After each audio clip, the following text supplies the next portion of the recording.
The pandemic is hurting gay and lesbian bars.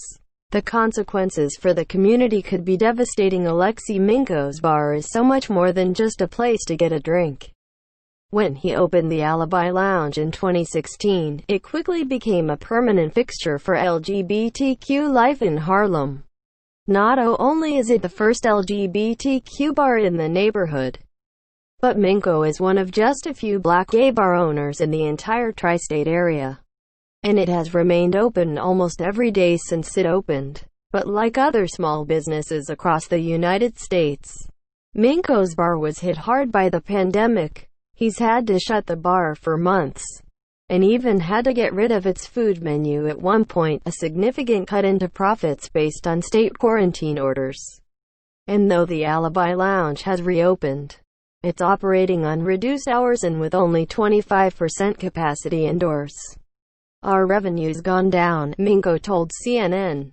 I've talked to other small business owners, and some of them have just decided to quit. But Minko said closing his bar isn't an option.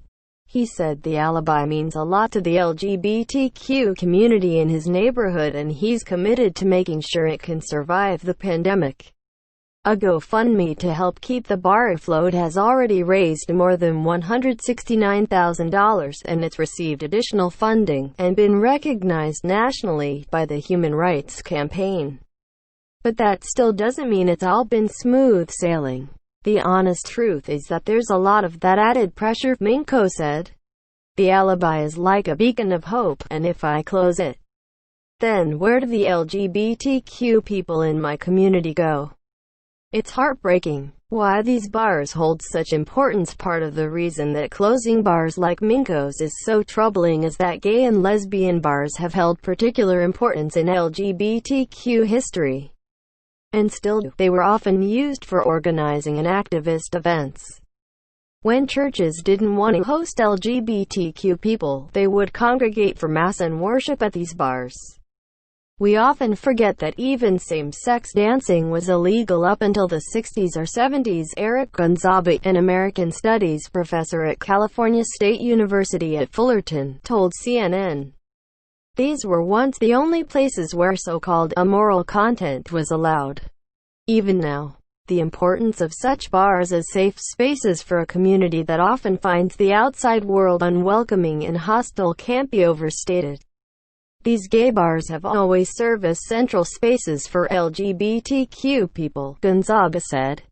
We should be fearful of losing that kind of community factor.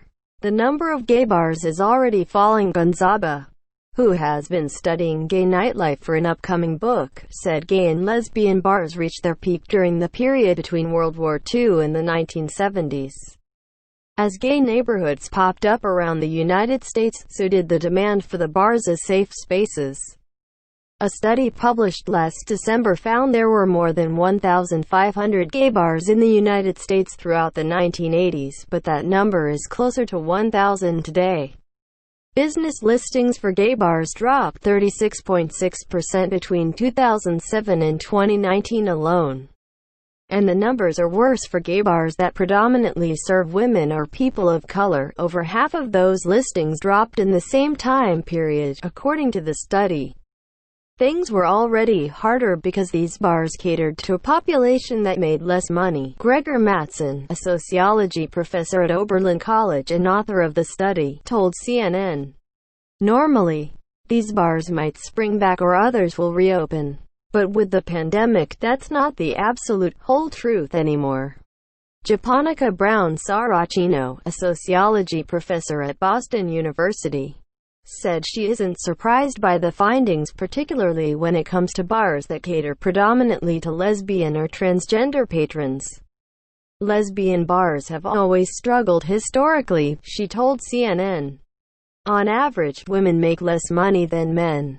There's less disposable income, there's more turnover. And sometimes we forget how different experiences can be with the entire LGBTQ community. The reason for their decline is complicated. The answer to why so many of these bars have closed is much more complicated than who is walking through those doors. Over the past few decades, the LGBTQ community has also found a home online. The proliferation of gay dating apps and LGBTQ influencers on social media apps such as TikTok has changed how users in these communities interact with one another. But Brown Saracino points out these interactions aren't the same as those at gay bars.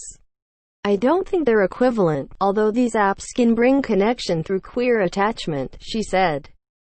But in my research, there is this desire for being in a room. Dating apps can also lead to engaging only with people that are closer in age to you. There's not that opportunity to have intergenerational and other unexpected connections. Gonzalez said he is optimistic about the future of bars and doesn't think they'll go away. I think it's totally conceivable that we might see a rebirth or a renaissance once people can interact again, Gonzalez said.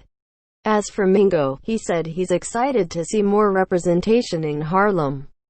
Another gay bar, Lambda Lounge, opened this summer under limited capacity.